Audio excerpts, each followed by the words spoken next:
عليكم متابعين قناة خياطة تيفي في حلقة جديدة وفيديو جديد في قناتي قناة خياطة تيفي. اليوم جبتكم باش نوريكم كيفية تزييت ماكينة السرفالة GMC.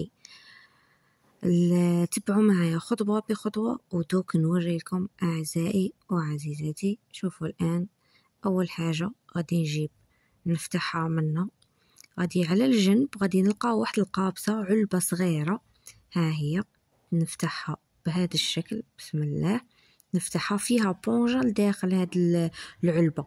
نجيب بوشون ونعمر به، غير باسكو صغيرة تقدروش تعمروا بالقرعة تدفك لكم، ولا هادوك القروع تاني اللي يجو سبيسيال وريتو دوك نوريها لكم في الفيديو دوك تشوفوها معايا. المهم نعمر هذيك القارورة كاع حتى تمتلئ، ولا العلبة عفوا العلبة نملأها كاملة ونغلقها وننتقلوا لمكان اخر. تبعوا معايا خطوه بخطوه. مهم فيما يخص الزيت، انا نشري هذه القاروره الكبيره سبق وان قلت لكم في الفيديو السابق تاع ماكينه الخياطه ووريتها لكم، ثم نفس الزيت ندير به في زوج. ها هي القاروره اللي قلت لكم عليها تقدروا تعمروها وديروا بها. تاني بلاصه الزوجه اللي نروحوا لها هنايا، هذه اللي فوت عليها الخيط، هذه العلبه هنايا اللي فوت عليها الخيط نعمروها بهاد القارورة. فيها واحد الثقب نحله وراني مدخله ونعمرو حتى توصل لواحد خط احمر راهم دايرينه، دوك نوريه لكم. تبعوا نعمرها بهذا الشكل.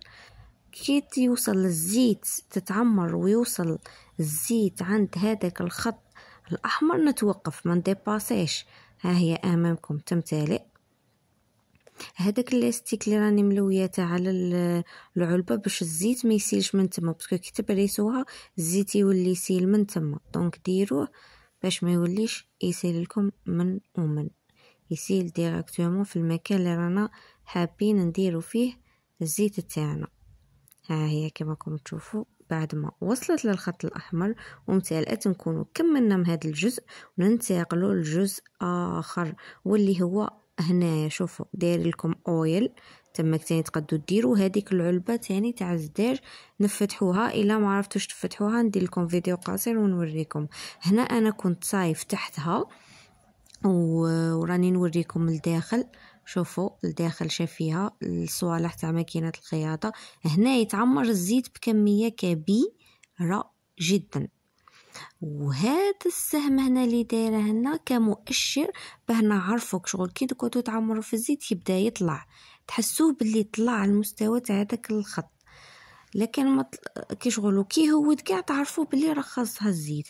لكن انا عندي كي تفوت هي من 6 اشهر 6 اشهر تتعمر بالزيت. عطينا هذا المحقن، احنا نقولها محقن، يجي مع ماكينه الخياطه، وتبدو تكبوا بهذا الشكل 3 ولا 4 من هذا المحقن. مهم عينكم ميزانكم وراكم تشوفوا في هذاك السهم يبدا يطلع مؤشر يبين لكم باللي تعمرت ماكينه الخياطه.